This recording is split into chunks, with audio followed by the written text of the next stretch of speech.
Hey RATBAGGERS, yesterday I showed you Under a Rock, brand new combat trailer, and I was really impressed with what I was seeing, as it had been one of the question marks about whether or not this great procedurally generated survival adventure game could maybe match up with that combat, as well as all the other great stuff like the biomes, the characters and more. So that got showed off by IGN and I basically did a little analysis of it, but today I've been given even more footage to show you guys, incredible actual real in-depth stuff. Over 2 minutes of actual full gameplay with more creatures, more combat, and looking inside the inventory and how we'll be playing this game. Plus some additional screenshots. Shout out to Nordic Trolls for all of this. I'm sure other content creators are going to be showing some of this stuff off as well. But yeah, let's get on with my analysis of the brand new gameplay. So something that sets Under a Rock a bit from others is the ability to build anywhere. You can build in caves if you really want to. Label your chests? Yes, it seems like a given. You'd be surprised how often some games don't have that with its launch. Simple transfer and stash all buttons there. We are going to be having trinkets in the game that give us abilities or buffs, this one allowing an extra 30 carry weight. So that's pretty cool. It'd be nice to see what kind of range we get from them. And then equipping our wooden armour. You might notice as well there is a weight to stuff, so you are going to have to worry about that as well as inventory management with slots.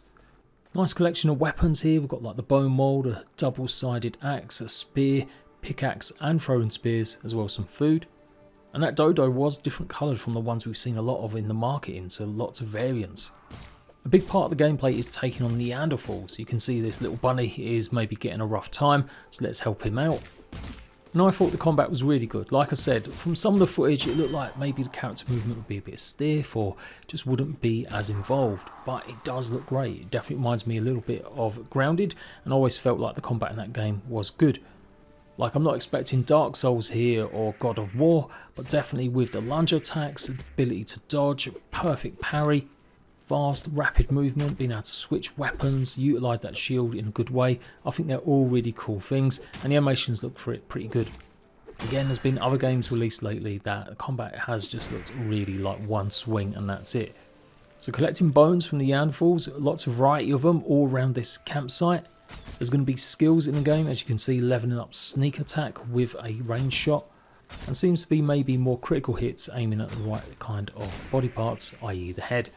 Also proficiencies at levelling up your bows and weapons as well.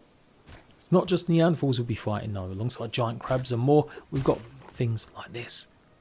Caterpillar scuttlebug. The enemies all do have some really cool little animations, and the attack there where it dives and jumps and uses its big first horn, that's pretty cool. Seen quite a few damage numbers pop up. You'll be able to turn this on and off in the gameplay settings. And this little look here finishes with taking on again one of the giant Neanderthals. And honestly, this is perfect, seeing a nice range of enemies. That's going to be something that games like these kind of struggle with. Even Grounded did back in the day, although other games more recent times, Smallland did a better job. There's still a lot of variance. I don't mind that as much as long as we've got more choice and more selection of stuff we can do with the resources we gather from them. And this guy definitely looks like he's going to give us a lot.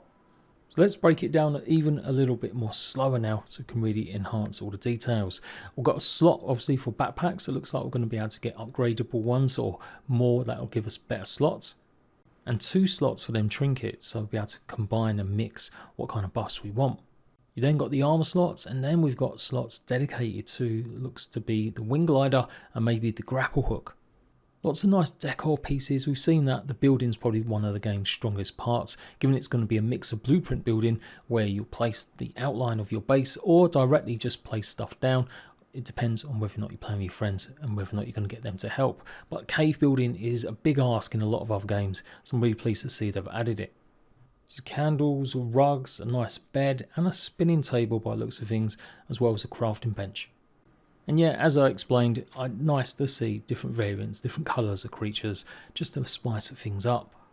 Seems to be in kind of big forest dense area here. Remember, the game is going to have a multitude of different areas to explore, but also different seasons, so it might snow in certain parts. We don't know fully yet how the volcano that's going to be pretty much active on a lot of these procedurally generated islands is going to really interact with the land around. Now, we don't see much actual riding of creatures in this one, but we know from the trailer and lots of screenshots it's definitely happening, with a variety of these cute creatures being something we can actually mount and use. I really like the combo hit here with the double-sided axe. And something you'll notice, there's no stamina. That's an interesting take. That's like a pretty stock standard thing from nearly every survival game you play. It's a bit more action adventure orientated perhaps, and honestly I don't mind that as much. But they will have to make up for it with more challenging boss fights and stuff. Potentially. Also, it looks like food is going to be something that just maybe gives you extra health and maybe some buffs. You can see in the top left that it just shows a couple of icons to say that we've eaten something recently, with a good amount of various times on different foods. This Neanderthal's pretty wild in the effects. I really do like some of the animations they're doing in attacks on these. They're not all just the same. Real differences in how you're going to maybe handle some of them.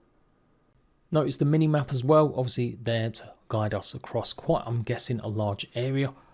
Spears aren't just for throwing, does look like there is a special melee type that you'll be able to keep on you as well.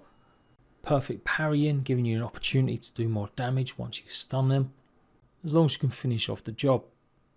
We've seen bones drop from some, looks like wood drop from these guys, or maybe that was just the actual bush taking some damage there as well.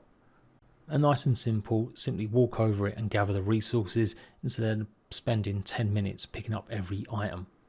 Devs have spoken about skills in the past. Basically, the more you do something, the more you're going to level it up, and I'm guessing achieve some new perks or abilities. Maybe we could have things like crossbows added in the future, or if they wanted to mix it up, one-handed crossbows, as well as the usual kind of long bow and different various versions like a bone bow, etc. The visuals look great. I love the way the Neanderthals just like turn into dust like Spider-Man in Infinity War. And yeah, we see another attack on this guy here, with their nest being around what looks to be maybe a harvestable rock, or maybe it is just a bit more decor with like crystal kind of formation. Can't say I've ever really utilised throwing as a good combat mechanic. I usually like fast moving blades and definitely usually a shield. But it's nice it's going to be its own actual skill. This is why it also shows off more of the landscape around. You can see the lagoon in the background, tons of palm trees and lots of resources that I'm hoping we'll be able to gather and give us more uses, obviously probably for cooking. And then the trees blend into more forest and fir or pine style trees. Similar location maybe with this Neanderthal, or again close to these style kind of crystals that I first thought, but yeah, they look like tubes now. Trying to work out what the orange bar is, or sort of brown bar below the enemy's health. Does it mean it's going to be like the stun gauge bar, like get it down to its lowest point, you'll be able to do a lot more damage? With this Neanderthal having a lot more health, it's probably the best chance to take a look. Obviously I've slowed this down now, but the music for this is really banging too. So that shot did the same amount of damage, 39. And with the Neanderthal basically being stunned or knocked over, you can see that bar refilling. So yeah, it's going to be basically a stun bar, helping us escape or maybe wailing them with more shots.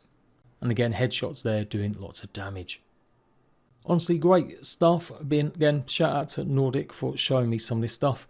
Some more screenshots of different type of enemies. You've got these gnarly green kind of crabs with barnacles all over them.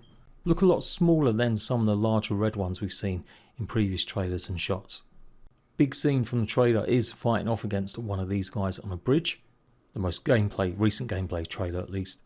And yeah, still wondering what that purple club is. It does look a bit like a fish. I love the idea of some of these guys maybe guarding more specific loot points. The damage numbers can be really high. 122 on show here in this screenshot. And again, really nice effects just appearing everywhere. Nice close up, utilising Unreal Engine 5's Lumin, I guess, lighting technology. And a big massive stone club here facing off against Tweedledee and Tweedledum. I think some people aren't always gelling with like the Pixar style cartoony vibe of the characters and stuff, but I think they're great. They have their own style compared to a lot of games which just seem too similar to Fortnite. Another nice shot of a Neanderthal about to get an arrow to the knee.